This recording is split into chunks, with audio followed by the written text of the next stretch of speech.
To do that, welcome. And to do that, the best thing to do is just to bring you inside and show you what it looks like. Z-SAV, come on in. As you come in, be mindful of the, there's a bit of a toe catcher here. You're welcome to walk on that platform, but it is a toe catcher. So you can stand back over this way here. So as Terry said, I'm Dave Randall. I'm the Engineering Operations Manager for the R&D team here.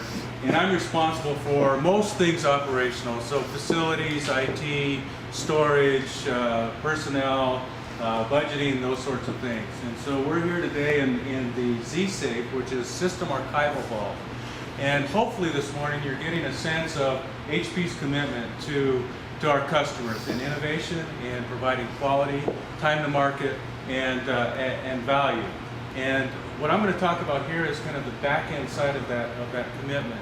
Once we ship a product, we have a commitment to our customers to support that product through the warranty and support life that can be as much as 5 years after the last product ships off the line. And so that's a really long time. We also have to support any possible configuration that ever shipped. Anything that was configurable and shipped to a customer, we have to anticipate that we may have to ask questions down the line on those parts. So you can imagine 5 years after the last product shipped, we can't necessarily go to the open market and buy that flavor of memory or buy that disk drive. And so we have to retain some samples of that material throughout that support life period. And that's what we have in these system archival kits.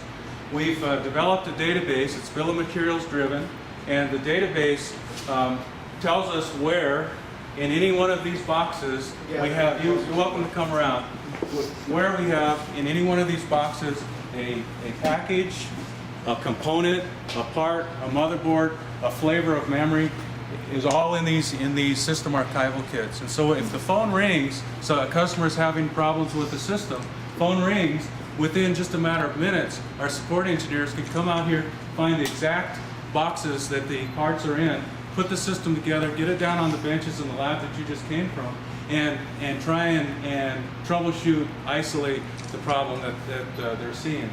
An example, a number of years ago, was we had a customer that had bought quite a number of the same configuration. They deployed it into their environment, and within a period of time, they started dropping like flies. And it was uncharacteristic to what we were seeing in the rest of the world with this product. And so we asked them, got their configuration, we put it together, and we were unable to verify the problems that they were having. We got back on the phone with them, again, within a matter of just hours, and said, you know, we can't recreate this problem. Tell us more about your system. And they actually sent us a system, and once it came here, we verified, yep, the system is dead, tore it apart. And now I'm going to hold you in suspense, because later in the tour you're going to hear the rest of the story. Dr. Paul, and if he doesn't bring it up, ask him about continuing the story, because it's really a good story. I think Terry ruined it for you. No, I didn't. Oh, It's a Different story. There's enough stories around here. They share. I have so many stories you wouldn't believe. But just to give you a feel for the products that we have here, we have the pieces parts of all the products we have shipped from the 8200 forward up to the Z Workstation, which is our currently shipping product. So that's 8 years back. 8 years back. Do you test the components before you store them to make sure they're good? They are verified. They are verified. They come off either out of the production facilities, or they are shipped to us from like NVIDIA or ATI. They're brand new parts. Now, when a part comes out, so that's a good question. When a part comes out of here, we take it to the bench. In the database, we sign the parts out to the engineer. They're responsible for returning known good parts.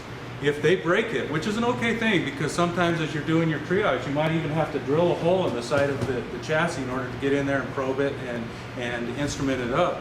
If they ruin it in the process, then we just need to replace the part. We have sufficient quantities when we first start shipping, as we're going through the ramp and watching the maturity of the product. We have sufficient quantities to build up what we call 24 systems. There's 12 bench systems and 12 fully loaded systems. And so we have the pieces parts we can switch in and out. We have a motherboard we can fire up on the lab benches like you saw in the lab. Once you get to about the end of warranty period, you still have the support life to consider. We cull things down a little bit. But we're mindful of how we do that. We want to make sure that we have enough parts, but we are also limited on space. And so we have to be careful about how we do that. Other questions? Dave, help me guess how many parts you have. Yeah, there's about 8,000 parts here, and that represents about 1,000 SKUs. Still got a lot more room. And the database, like as I said, the database tells us not only what's inside this box, but it tells us what's inside this box in terms of, so even each of the components is barcoded. And the same is true for this system. It's fully configured, fully loaded, but it's barcoded. And so we can hit that with a barcode. We can tell exactly what graphics, what memory, what power supply, etc. is inside that product. Other questions? Questions? Okay, Dave's going to continue because we're going to walk over to another area that he's responsible for, and that's our model shop. Yeah, it's the advantage of being the operations manager. You get to do lots of these tours.